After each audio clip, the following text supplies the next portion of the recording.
Hello नमस्कार, स्वागत है आपके अपने यूट्यूब चैनल 10th हिस्ट्री। देखिए आज हम लोग पढ़ने वाले हैं ज्योग्राफी, जो कि चैप्टर फर्स्ट हम लोग संसाधन पढ़ लिए थे। उसी का जो है प्राकृतिक संसाधन के अंतर्गत हम लोग को जो है कौन नंबर पढ़ना है, भूमि संसाधन। क्या पढ़ना है हम लोग को? भूमि संसाधन। ये चीज हम लोग को पढ़ना है आज की क्लास में। और हम लोग जो ये पढ़ रहे हैं प्राकृतिक संसाधन के अंतर्गत पढ़ रहे हैं। और ये संसाधन का चैप्टर जो पहला था हम लोग जो है इसके बारे में वीडियो बना चुके हैं। तो आप लोग जो है प्लेलिस्ट में जाके ज्योग्राफी का प्लेलिस्ट में जाके वीडियो देख सकते हैं। पार्ट 4 तक जो है वहां पे वीडियो डाला गया है क्वेश्चन आंसर के साथ। तो चलिए आज इससे आगे हम लोग जानते हैं भूमि संसाधन के बारे में। किसके बारे में जानेंगे? भूमि संसाधन। देखिए भूमि संसाधन होता है क्या। तो सबसे पहले तो हम लोग को उस चैप्टर पढ़े थे तो संसाधन के महत्व का पता चला था कि किसी देश में यदि संसाधन पर्याप्त मात्रा में है और उसका जो है यूज अच्छे तरीके से हो रहा है, उसका उपयोग अच्छे तरीके से हो रहा है, तो वो धनी देश हो सकता है, वो विकसित देश बन जाएगा। वही बात करें संसाधन को यूज करने के लिए हम लोग को टेक्नोलॉजी भी होना चाहिए, तकनीकी ज्ञान भी होना चाहिए और संस्थाओं का भी ज्ञान होना चाहिए। तो ये सब जो है जरूरी है संसाधन का जो है उपयोग करने के लिए, क्योंकि किसी देश में संसाधन प्रचुर मात्रा में रहेगा और तकनीकी ज्ञान नहीं रहेगा तो वो व्यक्ति जो है, उस देश के व्यक्ति जो है, लोग जो है संसाधन का अच्छे तरीके से यूज नहीं कर पाएंगे। चलिए आज जो हम लोग जानते हैं प्राकृतिक संसाधन के अंतर्गत जो कि है भूमि संसाधन। क्या है? भूमि संसाधन। तो इसके बारे में हम लोग समझते हैं। देखिए भूमि जो है यह प्राकृतिक संसाधन, ये पहले ही स्पष्ट हो गया कि भूमि कैसा संसाधन है, प्राकृतिक। और ये बहुत ही महत्वपूर्ण संसाधन है, यानी कि ये बहुत ही महत्वपूर्ण संसाधन है, क्योंकि देखिए भूमि पर जो है समस्त क्रियाएं जो है संपादित की जाती है। यदि भूमि का उपयोग देखें हम लोग तो भूमि पर ही समस्त क्रियाएं जो है संपादित की जाती है। जैसे कि हम लोग रहते हैं भूमि पे ही, फिर सड़क का विकास होता है, परिवहन का विकास होता है, यानी कि कृषि कार्य करते हैं, वन की जंगल होता है कि नहीं, पशु चारण भी होता है, यानी कि बहुत सारा उद्योग भी जो है स्थापित की जाती है। कहाँ पे? भूमि पे। यानी कि भूमि पे जो है अनेक प्रकार की क्रियाएं जो है की जाती है। तो वही आज हम लोग पढ़ते हैं भूमि का उपयोग के बारे में। तो चलिए हम लोग भूमि संसाधन के बारे में बोर्ड पे देखते हैं। देखिए यहाँ पे क्या लिखे हैं, भूमि संसाधन। तो भूमि एक महत्वपूर्ण प्राकृतिक संसाधन है। भूमि एक महत्वपूर्ण प्राकृतिक संसाधन है, कहने का मतलब ये जो है प्राकृतिक संसाधन के अंतर्गत आता है। ओके, अगला जो देखेंगे हम लोग दूसरा पॉइंट, हम भूमि पर निवास करते हैं। हम किस पे निवास करते हैं? भूमि पे निवास करते हैं। तो हम लोग किस पे निवास करते हैं? भूमि पे ही हम लोग जो है निवास करते हैं, भूमि पे ही जब हम लोग जो है रहते हैं। वही हम लोग अगला पॉइंट देखें तो हमारा आर्थिक क्रियाकलाप भूमि पर ही संपादित होती हैं। तो हमारे जितने भी आर्थिक क्रियाएं हैं, आर्थिक क्रियाएं कौन सी क्रिया होती है? वे क्रियाएं जिनसे हमें आय की प्राप्ति होती है, वो सभी जो है क्रियाएं हम लोग कहाँ पे संपादित करते हैं? तो भूमि पर ही संपादित करते हैं, भूमि पर ही वे क्रियाएं जो है होती है। अगला पॉइंट हम लोग देखते हैं भूमि का जो है उपयोग। भूमि का उपयोग, तो देखिए हम इसका विभिन्न रूपों में उपयोग करते हैं।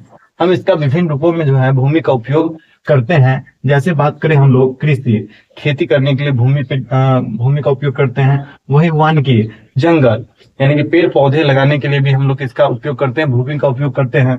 वही बात करें पशु चारण, यानी कि पशु के लिए चारा का व्यवस्था भी हम लोग कहाँ से करते हैं? भूमि पे ही करते हैं। पशु के लिए चारा का प्रबंध जो है भूमि पर ही होता है, वहां पर ही जो है चारा उपजता है। वही बात करें मत्स्यन, तो देखिए मछली पालन आदि जो है हम लोग कहाँ पे करते हैं? भूमि पर ही करते हैं। वही जो हो गया खनन, तो खनन भी हम लोग कहाँ पे करते हैं? भूमि पर ही करते हैं, जहां से खनिज लवण पदार्थ जो है, खनिज पदार्थ जो है निकलते हैं, सोना चांदी लोहा एल्युमिनियम, ये सब भी जो है हमें कहाँ से प्राप्त होती है? तो भूमि से ही प्राप्त होती है। फिर हम लोग देखेंगे वन जीवन।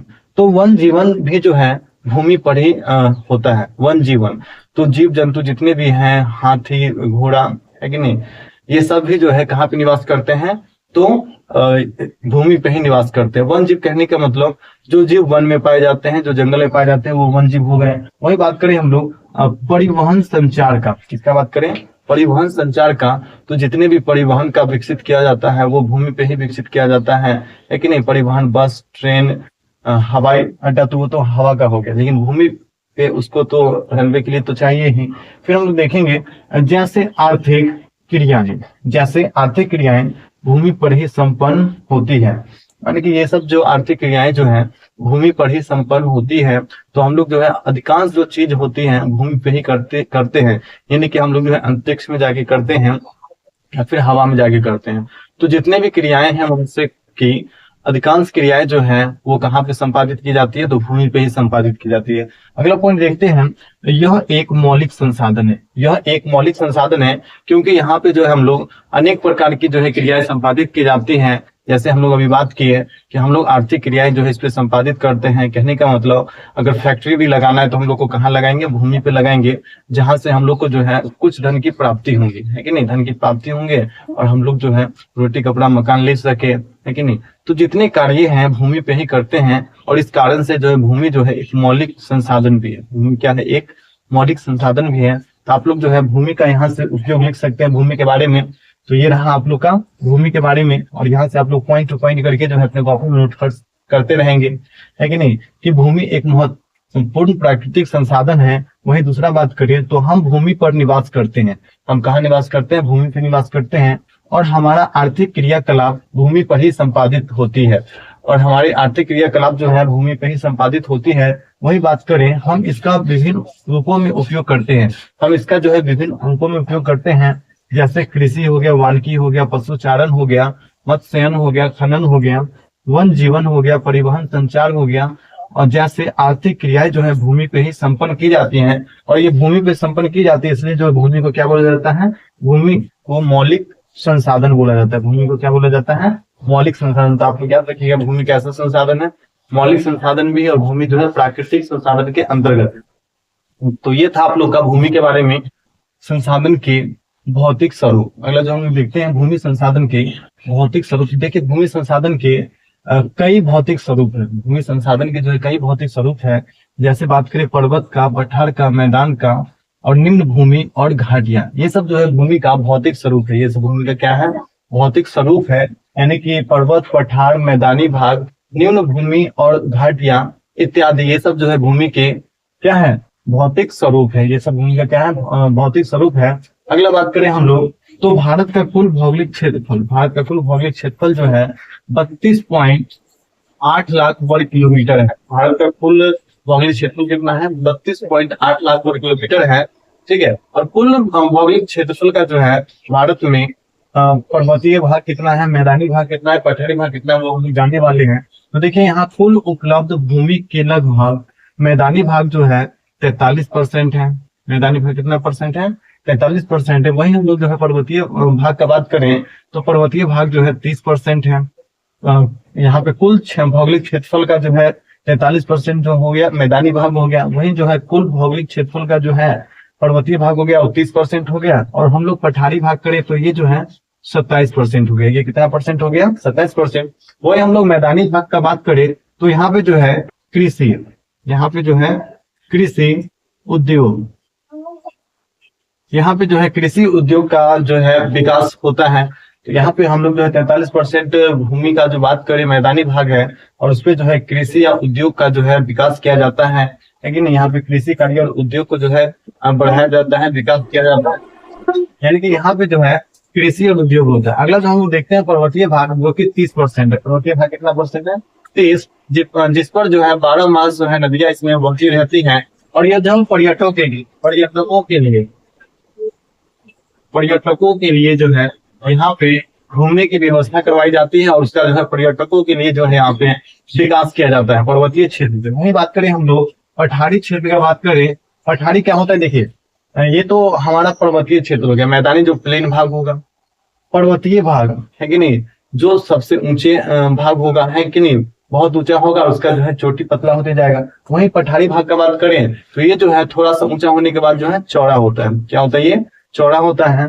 तो वही हम लोग बात करें पठारी भाग का तो ये जो है 27% है। और इसमें से जो है जितने प्रकार के खनिज हो गए, क्या हो गए, खनिज, फिर ईंधन का बात करें, जीवाश्म ईंधन का बात करें, किसका बात करें हम लोग, जीवाश्म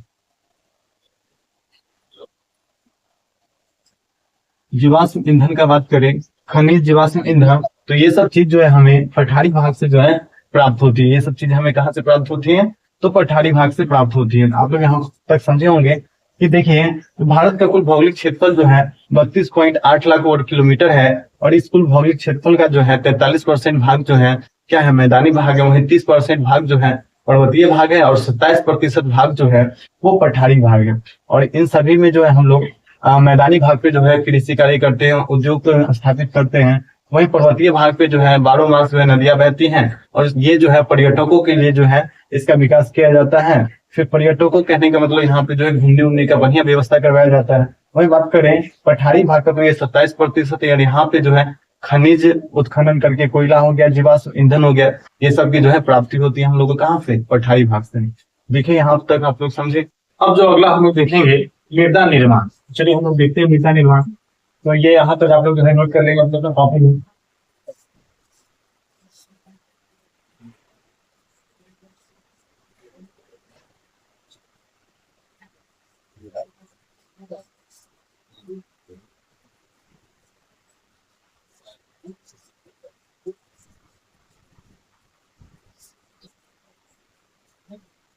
चलिए तो हम लोग देखते हैं मृदा निर्माण। क्या देखते हैं हम लोग? मृदा निर्माण। चलिए यहाँ पे हम लोग लिखते हैं, तो लिखते हैं मृदा निर्माण। मृदा निर्माण। चलिए समझते हैं कि मृदा निर्माण। सबसे पहले हम लोग समझते हैं इसमें मृदा के बारे में। ये मृदा होता क्या है? तो चलिए हम लिखते हैं मृदा। सबसे पहले हम किसके बारे में समझेंगे? मृदा के बारे में। ये मृदा जो है होता क्या है? देखिए मृदा जो होता है असंगठित, मृदा जो होता है असंगठित पदार्थों से जो है मिलकर बनी होती है। और ये पृथ्वी की सबसे जो है ऊपरी परत होती है। जो पदार्थों से निर्मित पृथ्वी की पतली परत को हम लोग लिखते हैं, क्या लिखते हैं? असंगठित। असंगठित पदार्थों से निर्मित पृथ्वी की सबसे ऊपरी पतली परत मृदा कहलाती है। तो कहने का मतलब असंगठित पदार्थों से निर्मित पृथ्वी की सबसे ऊपरी परत मृदा कहलाती है। असंगठित पदार्थों से जो है ये निर्मित होती है और ये पृथ्वी की सबसे ऊपरी पतली परत होती है, जिसे क्या बोलते हैं? मृदा बोलते हैं। देखिए असंगठित कहने का मतलब यहाँ पे जो है ये संगठित रूप से नहीं बना हुआ है। कहने का मतलब इसमें जो है कोई पदार्थ की मात्रा बहुत ज्यादा है तो कुछ में जो है कम है, लेकिन नहीं। माने कहने का मतलब कुछ क्षेत्र में जो है वायु ज्यादा है, उस क्षेत्र तक आप लोग समझे मृदा के बारे में।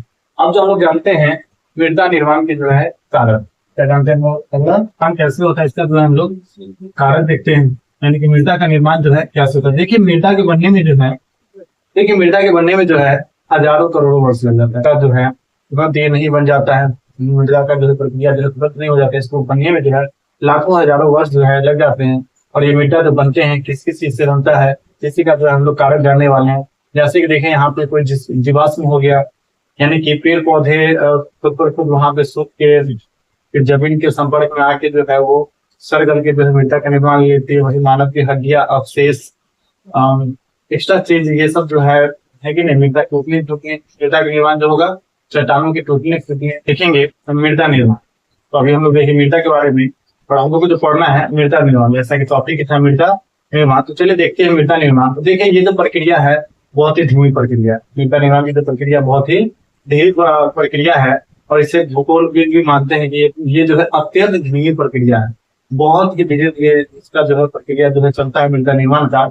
जैसे लाखों वर्ष लग जाते हैं कुछ सेंटीमीटर जो है मिट्टी बनने में, लाखों वर्ष लग जाते हैं कुछ सेंटीमीटर मिट्टी बनने में। वही बात करें मृदा का निर्माण कैसे होता है, इसका निर्माण देखिए चट्टान जैसे टूटे फूटेगा, यानी कि चट्टानों के टूटने फूटने से है कि नहीं मृदा का निर्माण हो जाएगा। चट्टान टूटेगा तो मृदा का निर्माण होगा। वही भौतिक हो गया या फिर रासायनिक हो गया, ये सब कारणों से या फिर जैविक कारणों से जो है मृदा का निर्माण होता है कि नहीं।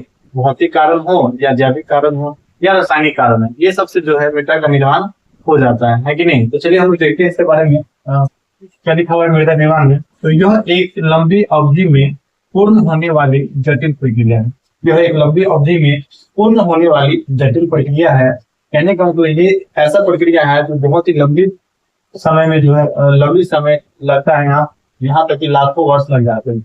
कुछ दूसरा पॉइंट है, कुछ सेंटीमीटर गहरी मृदा के निर्माण में लाखों वर्ष लग जाते हैं, और कुछ सेंटीमीटर गहरी मृदा के निर्माण में जो है लाखों वर्ष लग जाते हैं। वही दूसरा पॉइंट की बात करें तो ये तो देखिए मेन पॉइंट है कि मृदा निर्माण में ये जो है ज्यादा बेटर रहेगा।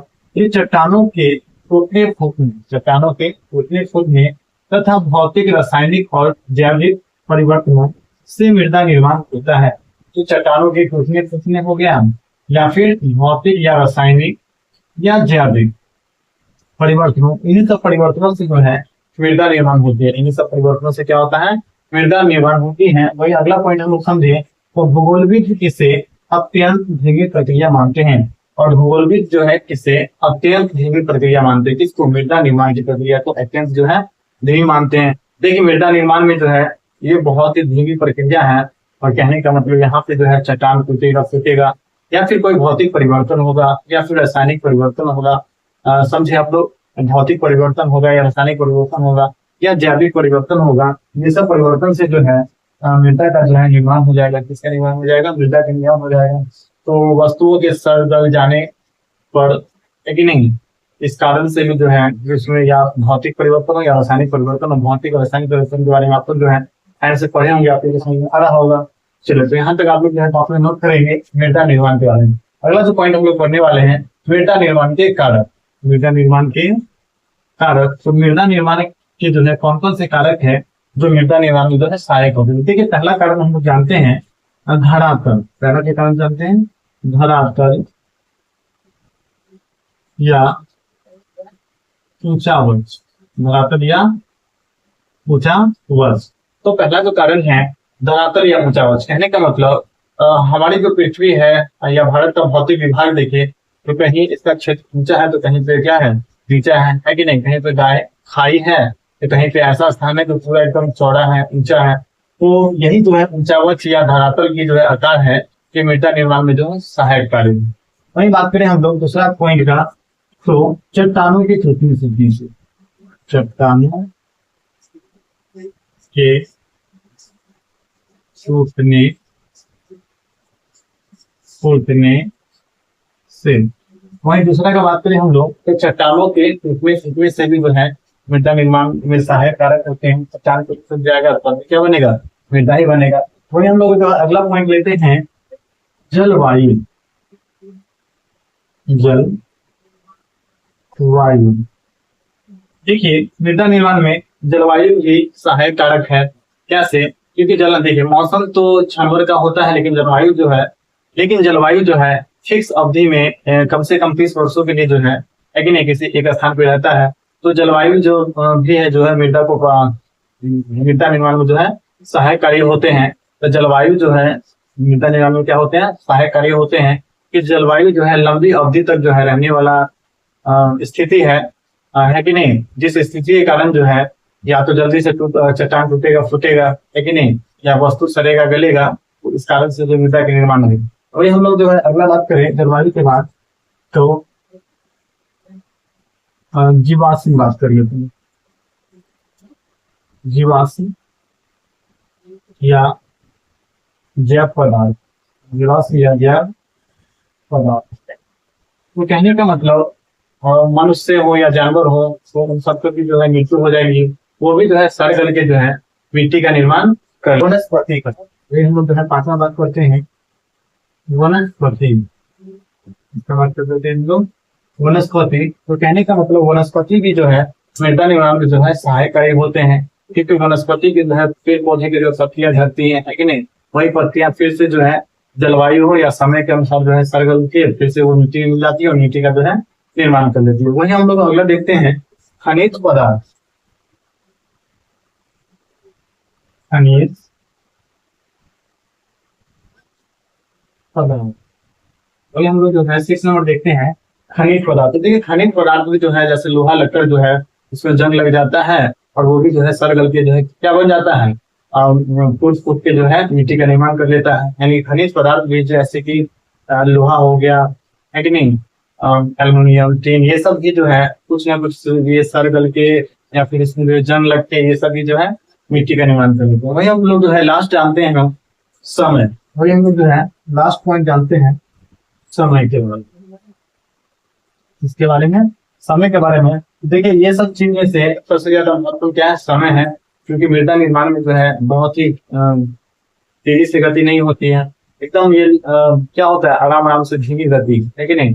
तो समय का भी इसमें जो है महत्वपूर्ण योगदान है कि समय, जैसे कि बहुत धूप है कि नहीं, बहुत धूप है तो वस्तु जो है क्या होंगे, जो वस्तु हो जाएंगी गर्म, गर्म हो जाएंगी, गर्म होने वाला है कि नहीं, जिसके कारण उनकी जो है मूल गुण में जो है अंतर आएंगे और वो जल्दी से, अगर सड़ने गलने वाला होगा तो जल्दी से सड़ेगा गलेगा और फिर इसका निर्माण कर लेगा, मिट्टी का निर्माण कर लेगा। तो समय भी जो है मृदा निर्माण में जो है सहायक कार्य है। मृदा निर्माण के क्या है, सहायक कार्य है। तो आप लोग जो बोर्ड पर से नोट कर सकते हैं मृदा निर्माण के कारक। तो पहला कारण आप लोग लिखेंगे धरातल या ऊंचा वर्ष, वही दूसरा कारण लिखेंगे चट्टानों की टूटने से, वही तीसरा कारक लिखेंगे जलवायु। फिर चौथा कारक का बात करें तो जीवाश्म या जैव पदार्थ, और पांचवा कारक का बात करें तो वनस्पति, और छठा कारक का बात करें तो खनिज पदार्थ, और सातवां कारक का बात करें तो समय। तो ये सब चीज जो है मृदा निर्माण के सहायक कारक है। तो ये सब क्या है, मृदा निर्माण में सहायक कारक है। तो आप लोग जो है मिट्टी के बारे में समझे होंगे, मृदा के बारे में समझे होंगे।